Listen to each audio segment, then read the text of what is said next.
नून league की तरफ से एक मुतालबा किया गया और ये बात की गई है कि हमारा फोकस ज़ाहिर है वो 9 मई की तो बात कर ही रहे हैं। राना सनाउल्लाह साहब ने कहा है कि 9 मई के मुजरिमों को इलेक्शन नहीं लड़ने देंगे और ऐसा नहीं होगा कि हम यानी उन्हें माफ़ कर दिया जाए और वो इलेक्शन लड़ें। दुनिया में उन्होंने कहा ऐसा कोई कानून नहीं है। सो ये कॉन्टेक्स्ट में उन्होंने बात की है। मुझे ज़रा ये बताइएगा बैर साहब, नून लीग ने जो जर्नल्स वाला मामला है, जजेस वाला मामला है, वो उन्होंने कहा है कि इदारे कर लें एहतसाब और बाकी उन्होंने फोकस अपना 9 मई पे रखने का मुतालबा किया। अगर 9 मई की वजह से पीटीआई की क़यादत इलेक्शन ना लड़ सकी तो फिर क्या आप लोगों की पोजीशन होगी? नहीं, इंशाअल्लाह ताला हर सूरत इलेक्शन लड़ेंगे, हर सूरत इलेक्शन होगा, फेयर एंड फ्री करवाएंगे इंशाअल्लाह ताला। बिल्कुल, अगर ऐसा हुआ तो तहरीक चलाना पड़ गया तो चलाएंगे, लेकिन उनके बगैर इलेक्शन नहीं लड़ेंगे। खान साहब भी इंशाअल्लाह ताला आउट होंगे, उसको ज़मानत मिलेगी, उसको क्वालिफाइड है। पीटीआई भी सारी क़ियादत इलेक्शन बढ़ेगी। अगर पीटीआई की क़ियादत के बगैर, बैठ के बगैर कोई भी इलेक्शन होगा, हम समझते हैं कि वो फेक और illegitimate election. Minus Imran Khan election PTI नहीं तस्लीम करेगी। Minus Imran Khan minus PTI किसी सूरत नहीं, एक मिनट, पीटीआई को भी माइनस नहीं करते ना? माइनस इमरान खान साहब कोई इलेक्शन एक्सेप्ट नहीं करेंगे। अच्छा, दुनिया एक्सेप्ट तो इसका नहीं करेगी, आवाम एक्सेप्ट नहीं करेगी। इसका मतलब ये है कि आप ये कह रहे हैं अगर खान साहब एलिजिबल ना हुए, उनके केसेस ख़त्म, उनको कोई ज़मानतें नाम जो भी ना मिली, लोग जेल से भी इलेक्शन लड़ते हैं, लेकिन आप ये कह रहे हैं कि पीटीआई इलेक्शन नहीं लड़ेगी? नहीं, पीटीआई हर सूरत इलेक्शन लड़ेगी अगर खान साहब डिस्क्वालीफाइड हुए। और देखो, मैं ये कह रहा हूँ कि हम कोशिश कर रहे हैं और करेंगे कि खान साहब तो डिस्क्वालीफाइड नहीं है। वो इलेक्शन कमीशन का जो नोटिफिकेशन है वो विद रिस्पेक्ट टू NA-45 था, उससे डिस्क्वालिफिकेशन नहीं हुई है। खान साहब के मासे वाहिद तोशाखाना की किसी केस में कन्विक्शन नहीं है और वो भी जो कन्विक्शन हुई है वो सस्पेंड हो गई है सेंटेंस, इसलिए वो is back to contest the election. वो कंटेस्ट इलेक्शन कर सकते, बॉयकॉट का कोई क्वेश्चन नहीं है, लेकिन खान साहब इंशाल्लाह वो आएंगे और इलेक्शन लीड करेंगे और कैंपेन करेंगे। एक और चीज़, आप नवाज शरीफ साहब को तो बुला रहे हैं, आप उनको कह रहे हैं 21 अक्टूबर को आ जाओ, ठीक? कन्विक्टेड भी, एब्सकॉन्डर भी और उसकी ज़मानतें भी कोर्ट बुला रही है कि आ जाओ, कोर्ट का एक बागा हुआ, वो आप उनको बुला भी रहे हैं। वो राहदारी ज़मानत लेके इलेक्शन लड़ना चाह रहे हैं और वो जैसे भी हो वो लड़ ही नहीं सकता क्योंकि वो उसकी डिस्क्वालिफिकेशन हुई है नेब से। अगर नेब से डिस्क्वालिफिकेशन हुई थी अभी तो वो लॉ वाली नहीं, वो इलेक्शन नहीं लड़ सकते, लेकिन यही पहले कहते थे कि 20 दिन के लिए गए हैं, 25 दिन के लिए गए हैं, वापस नहीं आ रहे, मियां साहब वापस आ जाओ। अब मियां साहब वापस आ रहे हैं, तब भी इनके पेट में मरोड़ हो रहे हैं। मतलब समझ नहीं आ रही मुझे बात। नहीं, वो आ जाए, हम तो नहीं कह रहे, हम तो कह रहे हैं और पहले से लेट किया वो है। अच्छा जी, ठीक है, आपकी बात सुनते रहे ना। अब वापस आ रहे हैं, वो वापस नहीं आया तब प्रॉब्लम, वापस आ रहा है तब मसला है।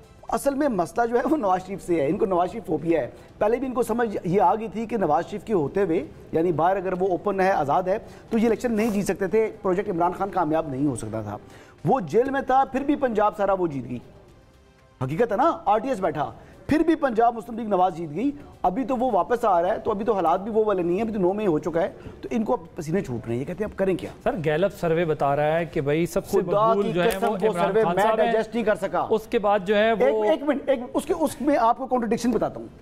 आप पहली कॉन्ट्रडिक्शन ये कब आता है जी? जून जुलाई के हवाले से बता रहे हैं, वो टाइम है।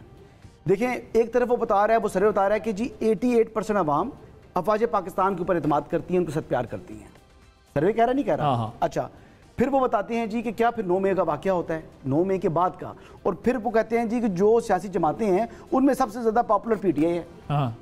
या तो अवाम फौज के साथ हैं या उनके ऊपर हमला करने वालों के साथ हैं। ये दोनों के साथ तो नहीं हो सकती है एक टाइम पर अवाम। तो जो सर्वे का उनका सैंपल देखिए, चंद लोगों से उन्होंने पूछा है ना, यानी पूरे पाकिस्तान से तो नहीं पूछा। तो उसमें एक चीज मैं सर बात कंप्लीट करूंगा। अच्छा, उसमें पॉपुलैरिटी बता रहे हैं इमरान खान की कहां पर। अच्छा, फिर वो कह रहे हैं कि जो शाह महमूद कुरैशी साहब, परवेज इलाही साहब, साद रिजवी साहब नवाज शरीफ से ज्यादा पॉपुलर हैं। और MQM जो है उसमें पूरे मुल्क में 6% उसकी मकबूलियत है और मुस्लिम लीग नवाज की 16%। आप बताएं, MQM तो हैदराबाद कराची के अलावा है नहीं, तो वो सैंपल यानी पूरे मुल्क में, यानी हैदराबाद कराची में 100% लोगों ने उनके ऊपर इत्मीनान की है। बिलावल का कोई तो ये कैसी बातें हैं? जिन्हें कैसा सर्वे कर बिलावल का नहीं है उसमें। लेकिन परवेज इलाही साहब 38%, शाह महमूद कुरैशी साहब में इतना अच्छा नंबर। चले थोड़ी देर के लिए हम हसन के आर्गुमेंट को एक तरफ करते हैं। शाह महमूद कुरैशी साहब का नहीं वो मसला है, गल आगे बढ़ नहीं सकती फिर। ठीक है जी। तो शाह महमूद कुरैशी साहब का इतना अच्छा परसेंटेज नंबर आया है उस सर्वे में, आप कह रहे हैं कि इमरान खान के बगैर इलेक्शन नहीं होगा, तो इसका मतलब यह है कि आपका तो सर्वे में भी, अगर गैलप सर्वे आपका वो जो आप कह रहे हैं कि उसके एतबार से, तो फिर आप शाह महमूद कुरैशी साहब को भी आगे कर सकते हैं कि इलेक्शन लड़े, पार्टी प्रोसेस में तो जाए। देखिए, आप कोई भी गैलप सर्वे उठा ले, आप मौजूदा उठा ले, पहले वाले उठा ले, नेशनल उठा ले, इंटरनेशनल उठा ले, अपना कैमरा लेके जाए, जनरल पब्लिक में उठा ले, सोशल मीडिया पे देखे, ठीक, इलेक्ट्रॉनिक मीडिया पे देखे, हाँ ये एक बदकिस्मती है, आप उसका नाम नहीं ले सकते, पर उसके नाम के बगैर, उसके पार्टी के बगैर, उसके फॉलोअर्स के बगैर न सोशल मीडिया चल रही है और न, मैं समझता हूँ आप खान साहब को बीच में से निकाल दे, आपका सोशल मीडिया ब्रेकआउट हो जाएगा, आपके कैमरे ब्रेकआउट हो जाएंगे, इतनी उसकी पॉपुलैरिटी है। This is all together a different issue. मेरा भाई हसन अय्यूब जो है ना, है तो जर्नलिस्ट बट प्रैक्टिकली वो PMLN है। बेसिकली ये है, नवाज शरीफ चले गए, सारा वक्त उसने वहाँ गुजारा लंदन में। 10 मिनट जो है मुझसे इस काम पे ले लेगा, अच्छा, लेकिन हंसा है, मुस्कुराहट से उसने कहा। 10 सारा वक्त इनकी देखिए ना, डर लगता है मुझे ना, जो PTI के जो लॉयर्स हैं ना, इनसे डर लगता है। स्पेशली देखिए कल शेर अफजल मरवत साहब ने जनाब वो क्या किया अपना, नहीं ये हमारे भाई तो बहुत डिसेंट आदमी है यार, आप उनको शेर अफजल मरवत से तो नाम मिलाएं, ये ज्यादती की आपने। I object, I know him from last many year. Barrister Gauhar साहब बहुत ही डिसेंट आदमी हैं, वेल रेड हैं, अपनी फील्ड के एक्सपर्ट हैं। पहले आप अपने अल्फाज वापस, शेर अफजल मरवत से अफजल मरवत साहब ने जो हाथ उठाया है उसको ये मजम्मत करते हैं। नहीं मैं ये समझ, देखे सर कोई सर अभी देखे सर, मैंने अब देखे इतनी अलल ऐलान मैंने कहा है कि आपका कंपैरिजन शेर अफजल मरवत से नहीं हो सकता। मुझे ये बताएं सर कि ये जो शोएब शाहीन साहब हैं और अफजल मरवत साहब है, इनके आपस में क्या इख्तिलाफात हैं? वकीलों में अक्सर होते रहते हैं, लेकिन हरगिज नहीं होने चाहिए। गद्दार कह रहे हैं, नहीं मैं उसको बिल्कुल सपोर्ट नहीं करता, ये उसका ज़ाती ओपिनियन है।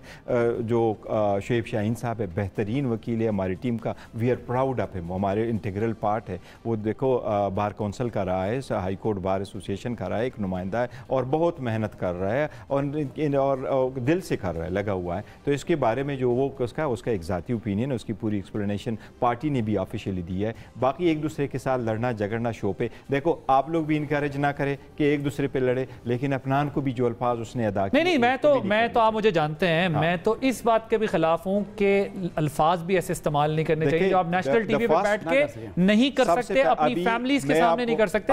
मेरा लेकिन सर फिर भी अल्फाज, मैं पहले तो मैं पूरे अल्फाज की मजम्मत कर रहा हूँ, ऑन एयर बैठे ना देखें, मैं तो सब जानते हैं मैं किस तरह का टॉक शो करता हूँ। पहली बात तो है मैं कोशिश करने जाएगा अल्फाज का चुनाव भी ऐसा हो कि किसी जाती नौयत का हमला ना हो, लेकिन फिर भी अल्फाज इस्तेमाल करने का मतलब ये नहीं है आप उनको उन अल्फाज से, या आप ऑब्जेक्शन करके भी उनको बेइज्जत कर सकते हैं कि आप फाउल लैंग्वेज यूज कर रहे हैं, लेकिन हाथ उठाना, आप अच्छी तरह जानते हैं कि वेस्ट में बड़े खतरनाक स्कफल होते हैं, चीख रहे होते हैं एक दूसरे के पास खड़े हुए, लेकिन नाक को, बॉडी को उंगली नहीं लगा सकता कोई। That's really unfair. कुछ ऐसे लोग हैं वो इवन ऑन कैमरा जिस तरह, क्योंकि सर फिजिकल होने का मतलब, और एक वकील हो जाए, मतलब जो लॉ अबाइडिंग सिटीजन हमें कहा जाता है बने, वो वकील खुद ये काम करें। हसनात मलिक साहब, ये जो इतनी बहस हो रही है, ये जो 9 मई से फोकस शिफ्ट किया है PMLN ने, 9 मई की तरफ ले गए और बाकी चीज़ों से अपना फोकस शिफ्ट किया अकाउंटेबिलिटी से, तो आपके ख्याल में, और जो राना सनाउल्लाह साहब का भी स्टेटमेंट है, अगर ऑल टुगेदर इसको आप देखें तो वो तो इनको बुक करना चाहते हैं, और ये भी आपको लगता है कि खान साहब जो है वो या इसलिए वो लोग थोड़ा सा शिफ्ट किया है PMLN ने भी, कि थोड़ी सी हवा चली थी कि शायद खान साहब के लिए भी कोई रिलीफ तलाश किया जा रहा है, दुरानी साहब बात कर रहे हैं, मेजर आमिर साहब बात कर रहे हैं, बयानात आ रहे हैं मुख्तलिफ तरीक़ों से कि यार माफ़ी हो सकती है, बात हो सकती है। देखिए, नून लीग को एक नैरेटिव की तलाश है, नैरेटिव है जो पंजाब में इलेक्शन जिता सके। पहले ऐसे नहीं चलना पाए, वो पहले ये था इस नैरेटिव में जान नहीं, वही अब तलाश है, मैं वही कह रहा हूँ। पहले ये था कि जनरल बाजवा जनरल फैज़ का एहतसाब होगा, साकिब निसार का, वो कोई ऐसा मैसेज गया या जो भी, अब उससे बज़ाहिर ये लग रहा है कि 9 मई के जो मुल्ज़िमान हैं उस तरफ फोकस किया जाएगा, क्योंकि जो परफॉर्मेंस थी, जो पंजाब में कहते थे कि जी शहबाज शरीफ की परफॉर्मेंस और ये इस पे वोट, वो अनफॉर्चुनेटली जो PDM गवर्नमेंट के जो हालात और जो 16 महीने में महंगाई हुई, महंगाई की वजह से बहुत ज़्यादा नुकसान नून लीग को हो गया। मेरा ख्याल है कि कोई ये PTI या इमरान खान इतने पॉपुलर नहीं है, जो PDM गवर्नमेंट थी या PDM जमातें हैं, हाँ, वो इतनी अनपॉपुलर हो गई हैं, और उन्होंने जो 16 महीने की गवर्नेंस की है उसका उनको बहुत ज़्यादा नुकसान हुआ है।